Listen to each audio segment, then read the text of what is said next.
Good morning, students. So, welcome back to the accountancy classes.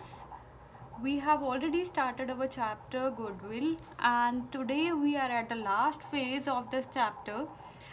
Today we will do the capitalization method, which is used to calculate the value of goodwill. Earlier we did the average method, in which we have simple average and weighted average. Then we did the super profit method, and today is the third method, that is the capitalization method, in which we have two parts, that is the capitalization of average profit and the capitalization of super profit. So the capitalization of average profit we will get from where the goodwill is equal to total capitalized value of business minus net assets. Goodwill equal to total capitalized value of the business minus net asset. Capitalized value will be calculated on the basis of average profit, that is equal to capitalized value equal to average profit into 100 divided by normal rate of return. Done.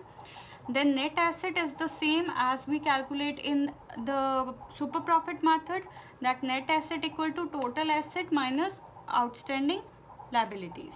But total asset doesn't include goodwill, fictitious asset and non-trade investments. Then another we have, so when we deduct the capitalized value from the net assets, then we directly get goodwill, not the profits. We directly get the goodwill. We need not to multiply the resulting value with the number of year of purchase over here. We only get the direct value of goodwill from this method. Then second point that we have is of capitalization of super profit. Capitalization of super profit, in which goodwill is a very simple solution, that is super profit जैसे हम निकालते होते हैं कि average profit minus normal profit, right? Super profit निकालते हैं वैसे super profit into 100 divided by normal rate of return. Then we directly from this method we directly get the value of goodwill. So capitalization method has still two parts, the average profit basis and the super profit basis. Average profit में हम capitalized value को net asset से minus करेंगे and यहाँ पे हम super profit की direct rate से divide कर देंगे. ठीक है, तो हम इन्हीं formulas के basis पे हम directly we will do the questions, practical questions from your chapter book questions. So from your book we will do question number, so from your book we will do the question number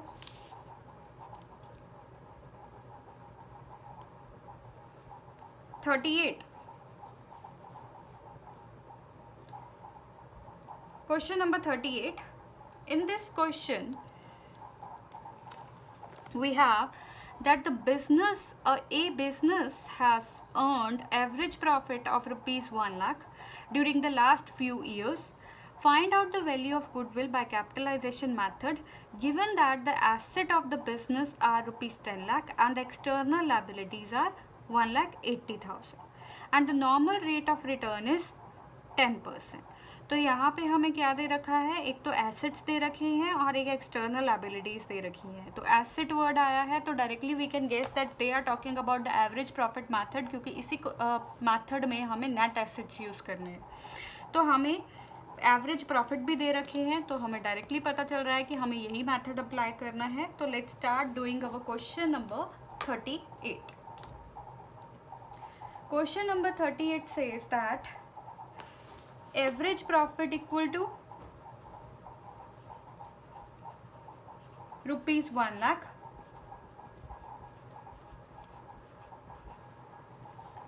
Then we have the assets equal to rupees 10 lakh. External liabilities equal to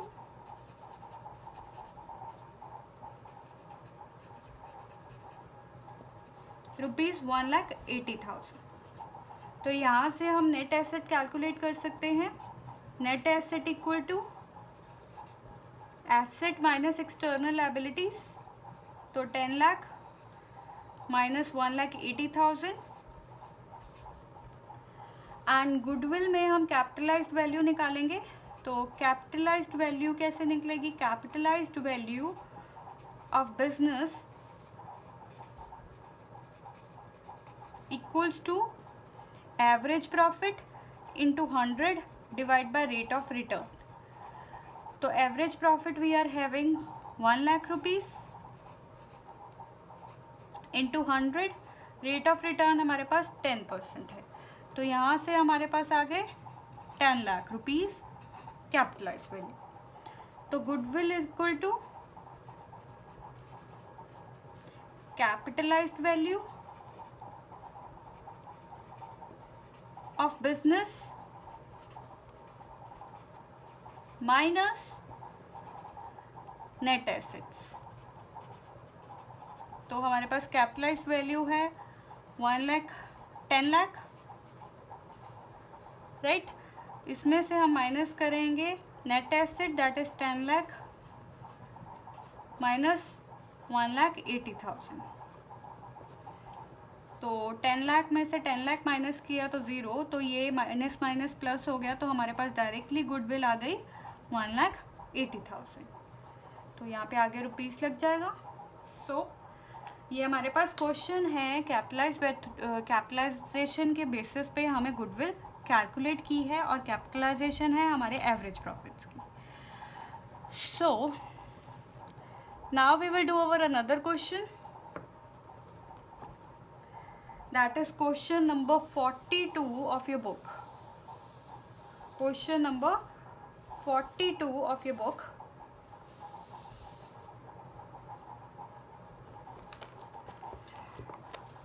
So on 1st April 2018, a firm has assets of 1 lakh excluding stock rupees 20,000. The current liabilities were 10,000 and the balance include the capital account. The normal rate of return is 8% and goodwill is given at rupees 60,000 at 4-year purchase of super profit. So we have to calculate the actual profit of the firm. So इस question में हमें दे रखा है कि एक firm के assets हैं, और जब ये एसेट कैलकुलेट किए हैं तो उन्होंने स्टॉक इसमें से एक्सक्लूड कर रखा है, तो हम एसेट में स्टॉक ऐड करके सबसे पहले नेट एसेट्स निकालेंगे। फिर उन्होंने बता रखा है कुछ करंट लायबिलिटीज़ हैं, दैट इज़ 10,000, तो उन करंट लायबिलिटीज़ को माइनस कर देंगे तो हमारे पास नेट एसेट्स आ जाएंगे। फिर बाद में वो कहते हैं कि जो बाकी बच गया वो हमारी कैपिटल है। नॉर्मल रेट ऑफ रिटर्न दे रखा है, गुडविल दे रखी है, जो गुडविल है वो 4-year परचेज है ऑफ सुपर प्रॉफिट। तो अब हम क्वेश्चन करेंगे, हमें एक्चुअल प्रॉफिट्स कैलकुलेट करने हैं। So let's start our question number 42। तो सबसे पहले हम कैलकुलेट करेंगे हमारे net assets, that is asset minus stock, plus stock minus current liabilities.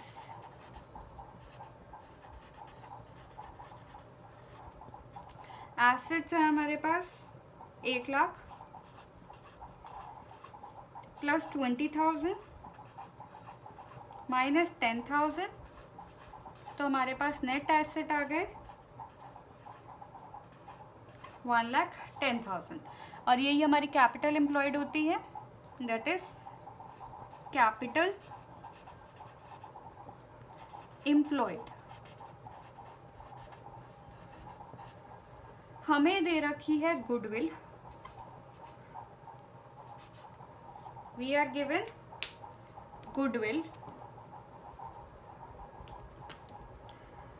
Goodwill equals to 60,000, जो कि सुपर प्रॉफिट का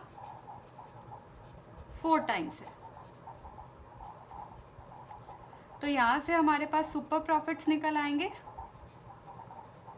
तो 60,000 divide bye 4 we get super profit as 15,000. Super profit as 15,000, that is 60,000 divided by 4, 15,000. सो 15,000 हमारे पास क्या आ गए, super profit. Then हमें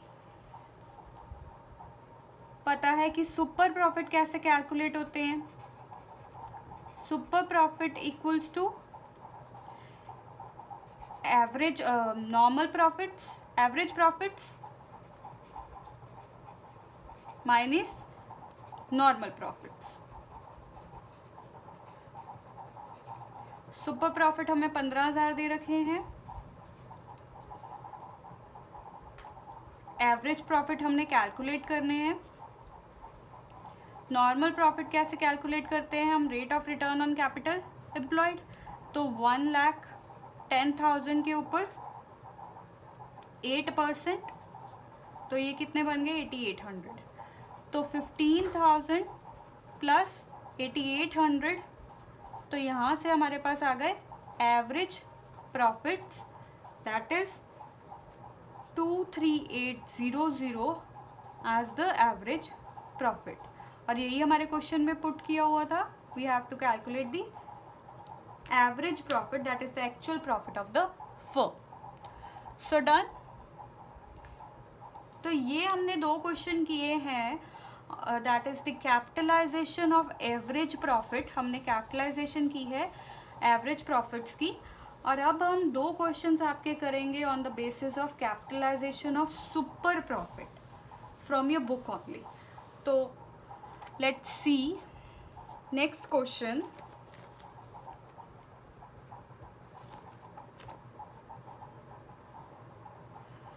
From the next question, we will do question number 45.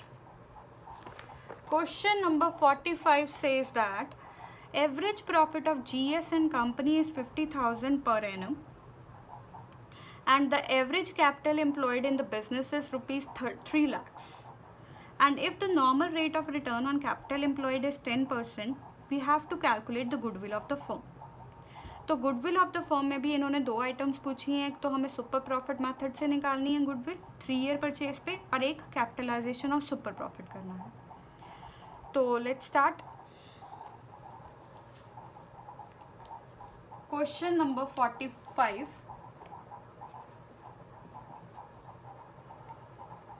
सो हमें average profit दे रखे हैं, average profits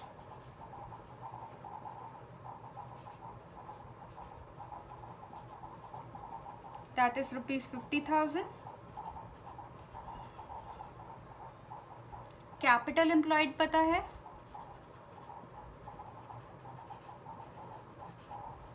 that is rupees 3 lakh. तो हमें normal rate पता है, rate of return that is 10%.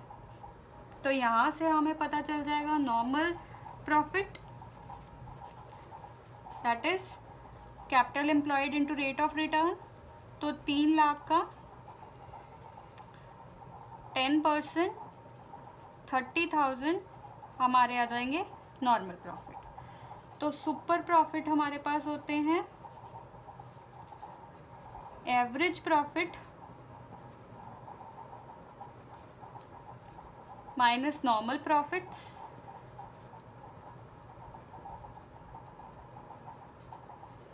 that is 50,000 minus 30,000, we get 20,000 super profit. तो सबसे पहले हम गुडविल एज पर सुपर प्रॉफिट निकालेंगे। तो goodwill equal to 3 year purchase of super profit, तो 3 इंटू सुपर प्रॉफिट 20,000, तो ये आ गया 60,000। सेकेंड क्या है, हमें कैपिटलाइज करना है सुपर प्रॉफिट्स को। तो सुपर प्रॉफिट क्या है 20,000 into 100 divide by rate of return जो कि 10 है, तो ये हमारे पास अमाउंट आ गई 2 लाख रुपीस। तो ये कैपिटलाइजेशन है और ये सिंपल सुपर प्रॉफिट के goodwill on super profit basis.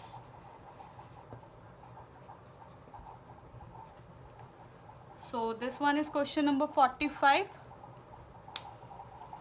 and after this we will do one comprehensive question in which you will get all the main items, all the main formulas you have to apply in that. We will cover all the topic in that question. That is last question of this chapter. So let's start doing it. The very last question of your chapter.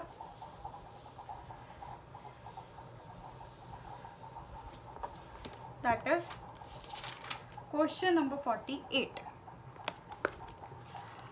Question number 48 से हमें 4 तरह से goodwill calculate करनी है. First we have to calculate on 3 year purchase of average profit. फिर हमें super profit निकालने हैं. फिर हमें कैपिटलाइज करना है सुपर प्रॉफिट को भी और एवरेज प्रॉफिट को भी. तो इसको करने के लिए हमें कुछ इन्फॉर्मेशन प्रोवाइड की है इन्होंने.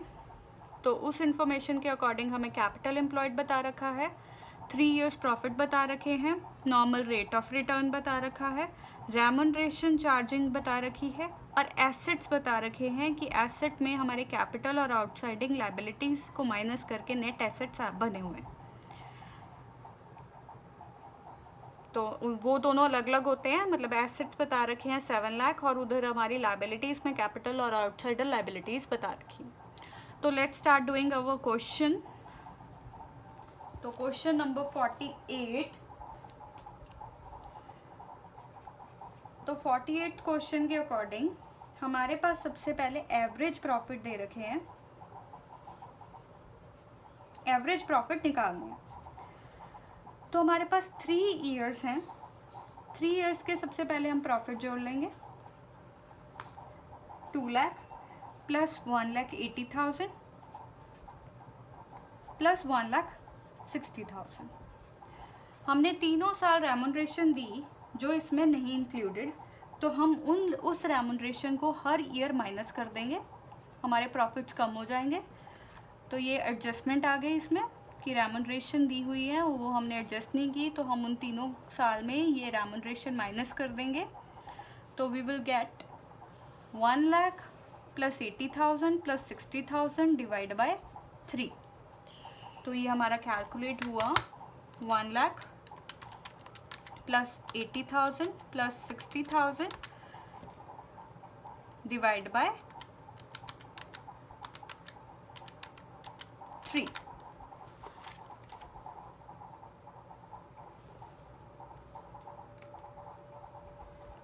One lakh plus 80,000 plus 60,000 divide by 3.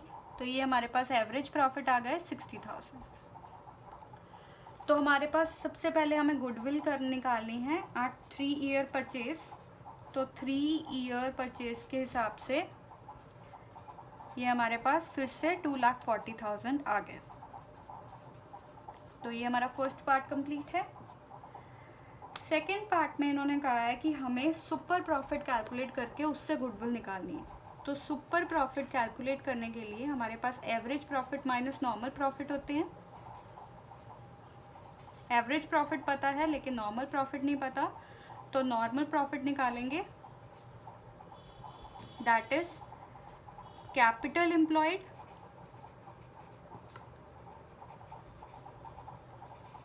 Into rate of return. तो कैपिटल एम्प्लॉयड है हमारे पास 6 लाख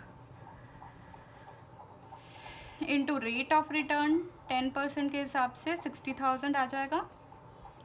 तो हम यहाँ से सुपर प्रॉफिट निकाल सकते हैं. That is average profit minus normal profit. तो 20,000 हमारे पास सुपर प्रॉफिट्स आ गए. तो सुपर प्रॉफिट के बेसिस पे हम गुडविल निकाल देंगे. तो goodwill equals to super profit into 3 year purchase. तो 20,000 इंटू 3 दैट वी गेट 60,000. तो ये आपको डिटेल्ड में लिखना है अपनी नोटबुक्स में. थर्ड है आपको कैपिटलाइज करना है सुपर प्रॉफिट्स को. Capitalization of super profit. तो वो हो गए super profit that is we have super profit 20,000 into rate into 100 divide by rate. Rate है 10%. तो ये अमाउंट आ गई 2 लाख रुपीस। फोर्थ पॉइंट है कैपिटलाइजेशन ऑफ एवरेज प्रॉफिट। तो वो कैसे निकलेंगे? सबसे पहले हमें कैपिटलाइज्ड वैल्यू निकालनी है। तो एवरेज प्रॉफिट हमारे पास है 80,000 into 100 divide by 10 minus asset minus liabilities. तो यहाँ पे क्या आएगा? Asset minus liability, we have already given capital employed that is rupees 6 lakhs। तो ये 8 lakhs माइनस 6 lakhs, तो ये हमारे पास आ गया डायरेक्टली गुडविल 2 लाख रुपीस। तो सभी के आगे रुपीस लगाना है। ये हमारे पास एक 8 मार्क्स का क्वेश्चन कवर होता है, very important question for your exam. So with this you are done with your chapter goodwill. From tomorrow we will start the next chapter of partnership, that is change in PSR. So complete your notebooks and see you tomorrow. Thank you.